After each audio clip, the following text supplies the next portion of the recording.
once in a while, a phone comes along and changes everything. And this isn't that phone. Anyway, so I've been using it for the last 2 days, and I think it's pretty good. So here's the thing. This is the 5th version now. The 5th iteration. It's $1,799. Should you buy it?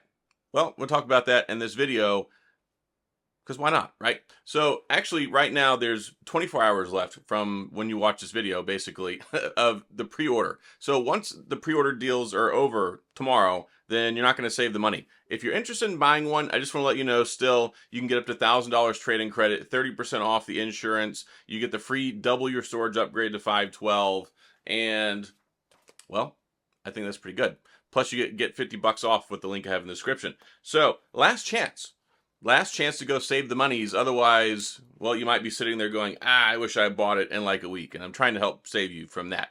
So, should you go out and buy it? Well, if you've never had a foldable phone before, in the United States, this is the best one you can get. And yeah, I think it's better than the Google Pixel Fold. I don't think that's a big surprise. And I think the Google Pixel Fold is still a good phone. And I think it can be for some folks, but that's going to be a different conversation later. So, the Z Fold 5. There are a couple of things about it that, well, kind of irk me from the last one. Like, I don't really care for the new S Pen. I don't care for having to press this little latch to pop out the S Pen to actually use it, and then, lock it back into place. I just dropped it. There are some things I liked better about the S Pen on the Z Fold 4, but this is the new one. It's the latest and greatest. And honestly, I think part of the reason they're doing this move, if you take a look at the back of this case, and this is the slim case with the S Pen, it locks into the case now, instead of sitting on the back of it with like a giant hump, which is what we had here. So there have been some substantial changes there. I think maybe next time they might have it where it goes inside the phone. We've seen the prototype that Samsung showed off where they actually did. Like, they did it. They just haven't made it mainstream yet. So I think that's coming next year. So if you're on the fence, if you're still waiting, if this isn't convincing enough for you to pick up a Z Fold 5, wait till next year. And I don't think there's anything wrong with that. Not everybody needs to have a foldable, but if you're in the market to get a foldable, in the United States, there's basically two options right now. There's the Samsung Galaxy Z Folds, which, hey, the Z Fold 4 is actually still a very viable phone. And you can get them on discount, refurbished, save a lot of money. I know a lot of people who have waited and got one that's like a year old, or even some people that have gone up and picked up a Z Fold 3. So I got a Z Fold 3 that I bought, and I gave it to my aunt this last Christmas. I ended up getting off of eBay 8 months ago, and I got it for like $500 with a year warranty on it. And it's still trucking along. She absolutely loves it. So I think the threshold for converting over and getting a foldable phone maybe might be in the Z Fold 3, Z Fold 4 department. But if you want the latest and greatest, if you want those crazy financing deals, I've been really surprised. Like with the S23, the trade-in deals were not very good. So I was happy to see them come out of the gate swinging up to $1,000 trade-in credit. They're even giving $1,000 trade-in credit for the S22 Ultra. That phone's a year and a half old. So Samsung stands by their products.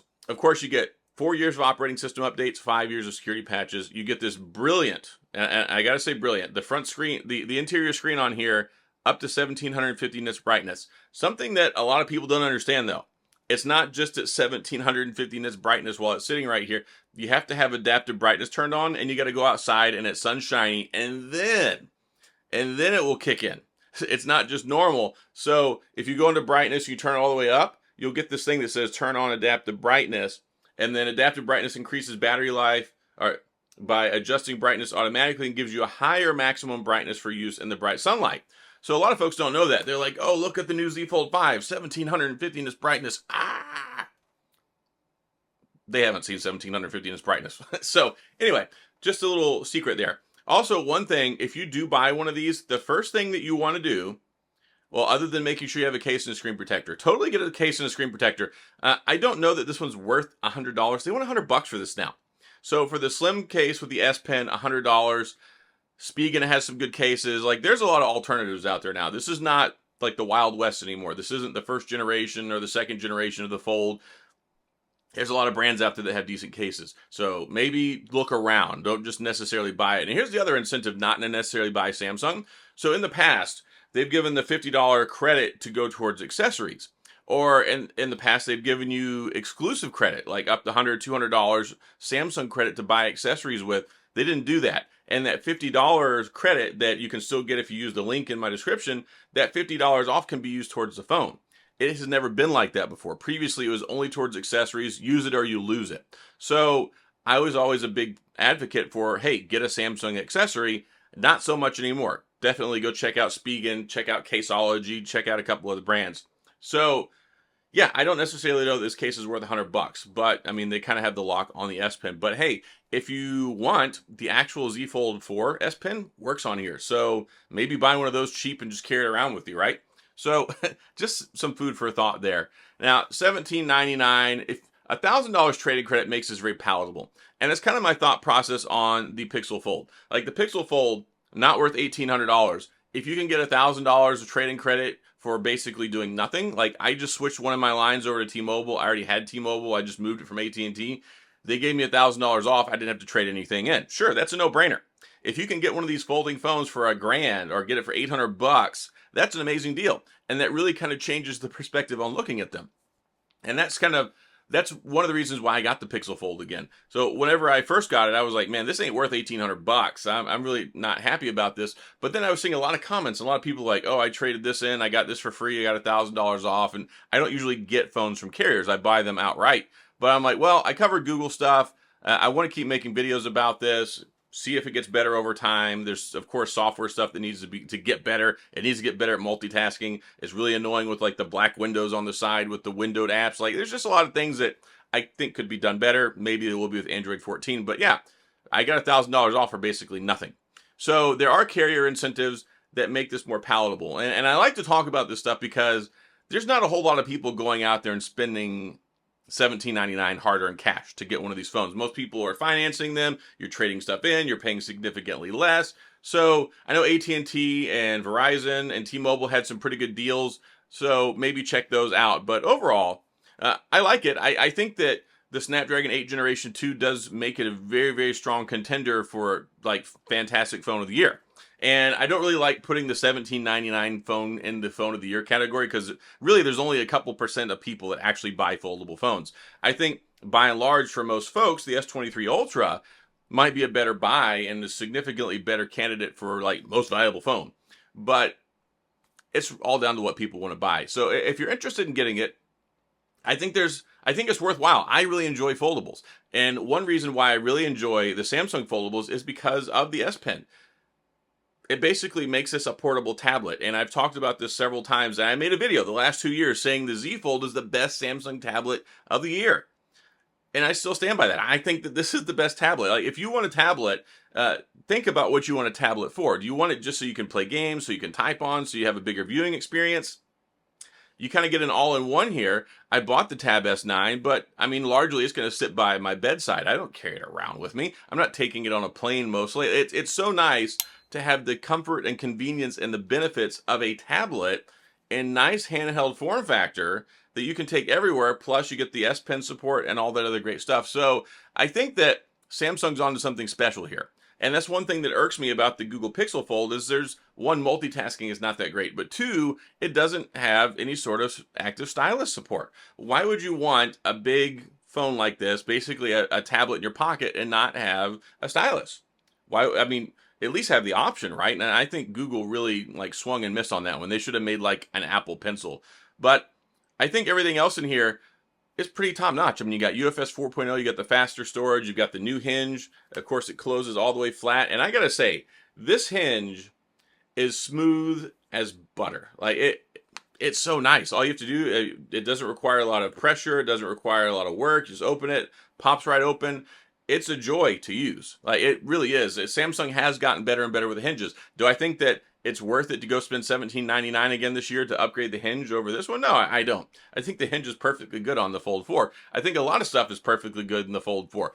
But if you want the newest, if you want the latest and greatest, if you've never had a foldable before, I think it'll probably make you happy. And I think the cameras are good too. So the cameras are the same as last year, but we have that upgraded support because I believe it's got a new image signal processor. It's also got the Snapdragon 8 Generation 2. It's got all these extra advancements in machine learning and AI that lend itself to that computational photography to give you the better photos. especially night mode. Like, it's better for night mode, better for skin tones, less noise. It's not as pixelated and blurry at nighttime. So, yeah, there's a lot to like here. I mean, there's a lot not to like. I mean, of course, the $1,799 price tag, it ain't great. But one of those things where you got to pay to play. And this goes back to years ago. We got so tired with these stagnated $1,000 phones that were the same. And then it's like, look, if you want more stuff, you got to pay for it. So then that's what Samsung did. They said, well, we'll give you the phone, but you got to go out and you got to buy it. And it's $1,799. I think that there is a lot of generosity with the trade-in stuff. I mean, heck, to be able to even trade in an S22 Ultra, to trade in your Z Fold 4, get $1,000, you pay $800 out of pocket. They've got good deals, especially for like the iPhone. I believe even the 13 Pro Max, I think they were giving $1,000 for. I know the 14 Pro Max. So they want people to move over and adopt this. And it's actually funny to me. They offer $1,000 if you want to trade in your Pixel Fold. So I don't know, this is kind of like a jab at Google, I guess. But so far, I've been using it for 2 days. I'm enjoying it. The battery life, the standby time definitely seems better. That's one improvement you get here. So we have the Snapdragon 8 Plus Generation 1 and the Z Fold 4. And battery life was pretty good, but it could be better. There was some battery drain stuff. Standby time wasn't that great. And a lot of that gets fixed in here. It hasn't heated up on me once. Like, there's basically no heat with the Snapdragon 8 Generation 2. It's been such a good chip. And like I said, it's supported for up to 5 years. So if you're in the market to get one, now might be the time, because you've basically got a day left as of the recording of this video. The phone's officially launched tomorrow on the 11th of August. Today is the 10th of August that I'm making this. So you have one last day to decide. Do you want the $1,000 trade-in credit? Do you want the free $50 off? Do you want the the 30% off discount on the insurance? Which, get the insurance. Do not catch yourself with a foldable phone and not get the insurance.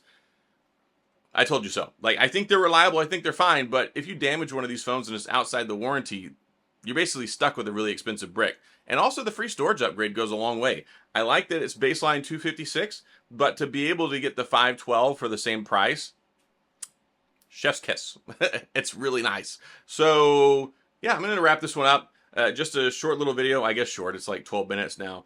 I like foldable phones. I think they're here to stay. I think this is the best ones, of course, Samsung has ever made. It feels lighter. It feels thinner.